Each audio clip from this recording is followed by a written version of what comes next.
Estão tramitando no Congresso alguns projetos de lei que causam muita preocupação quanto aos danos ambientais que podem causar. São vários. Um deles, o PL 2159, torna o licenciamento ambiental uma exceção. Há outros dois projetos, o 2633 e o 510, que concedem anistia à grilagem de terras.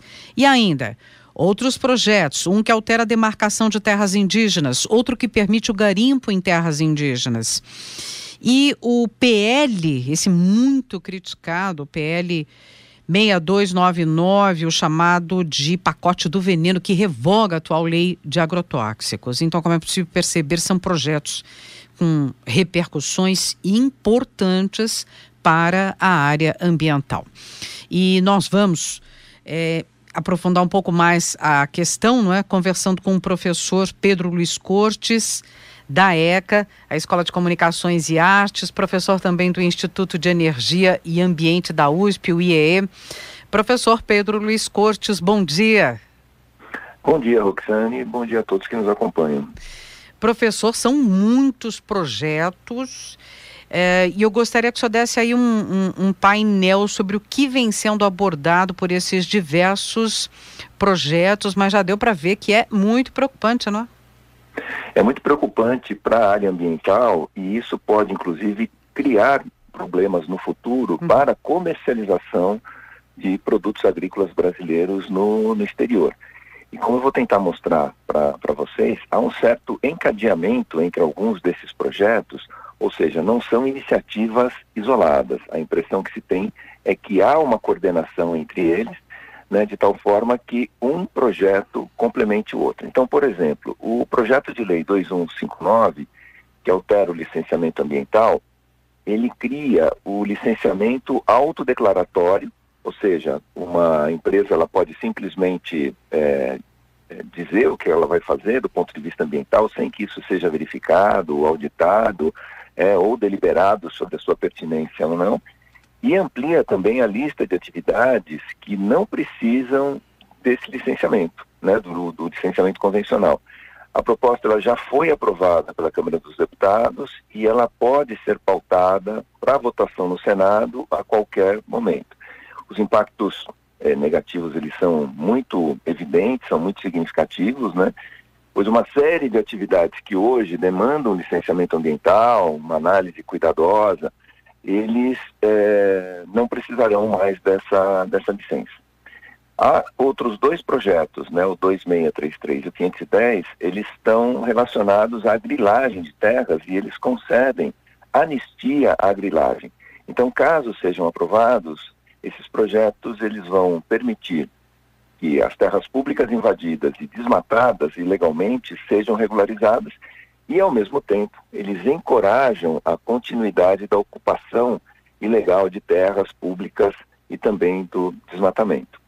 Aí vem, na sequência, um outro projeto que está associado também à posse da terra, que é o PL 490, sobre o marco temporal, né, que altera a demarcação de terras indígenas e ele permite a reintegração de posse dessas reservas, das reservas que não estivessem sendo ocupadas em 1988. Né? Então, os povos indígenas que não estivessem numa determinada região em 1988, eles não poderiam reivindicar a posse dessa terra, o direito ao uso dessa terra. Né? E aí é importante a gente lembrar que as reservas indígenas, elas são as principais áreas em termos de preservação na Amazônia, são as áreas mais preservadas.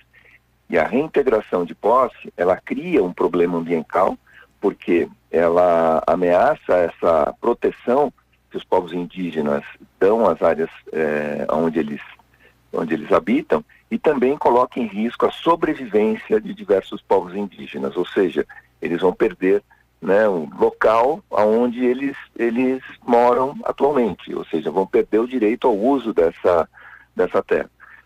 Tem o PL 191, que ele permite a mineração, e aí, assim, os dois anteriores, né, fala da grilagem e da reintegração da posse das terras indígenas. Sim. Eles são PLs, no meu entendimento, que eles estão associados, porque um regulariza a grilagem, e o outro se propõe a retirar, né, o direito de uso da terra de povos indígenas, determinados povos indígenas.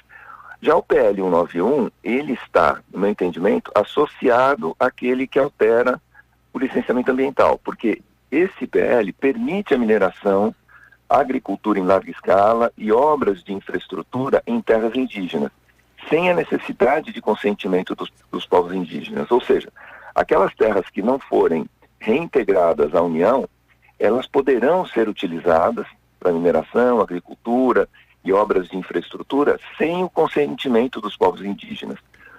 Uma simples justificativa do governador seria suficiente para permitir essas atividades, exceto o garimpo, mesmo que os povos indígenas se oponham a essas atividades.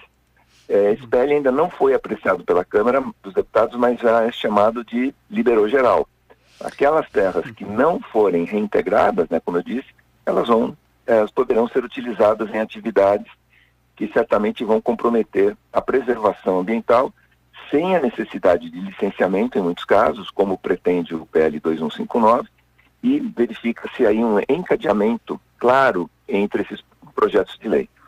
E finalizando, nós temos o PL 6299, chamado Pacote do Veneno, que já vinha tramitando, né, há alguns anos, e ele revoga a atual lei de agrotóxicos e ele flexibiliza ainda mais a aprovação e o uso desses produtos no país.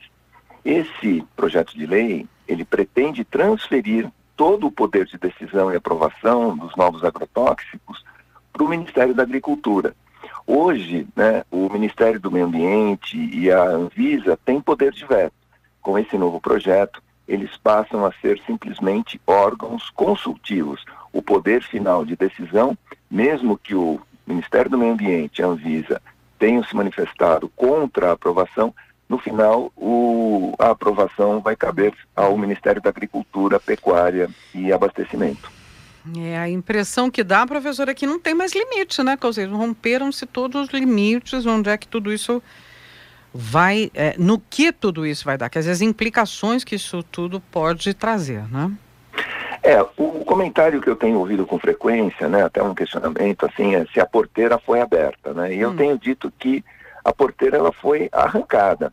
O que a gente tem hoje é que grupos de interesse e parlamentares, eles tentam reduzir ou mesmo eliminar toda a legislação ambiental criada e aprimorada ao longo de várias décadas. Então, essa é uma conquista, né?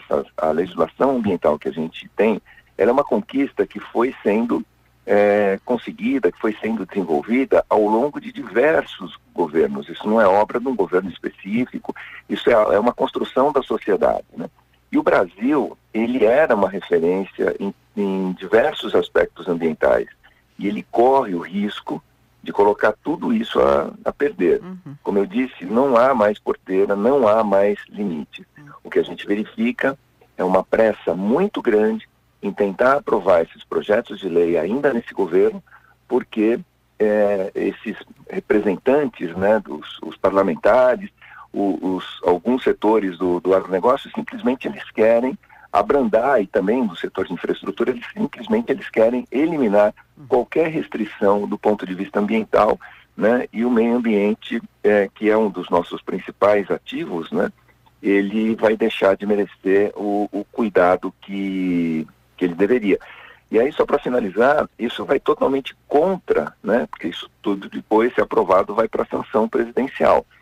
Caso isso seja aprovado, isso vai totalmente contra ao posicionamento do Brasil na COP26, onde o governo dizia que, não, nós vamos reduzir o desmatamento, nós vamos combater o desmatamento, nós vamos reduzir as emissões, mas não é com esse tipo de lei que a gente vai atingir esses objetivos.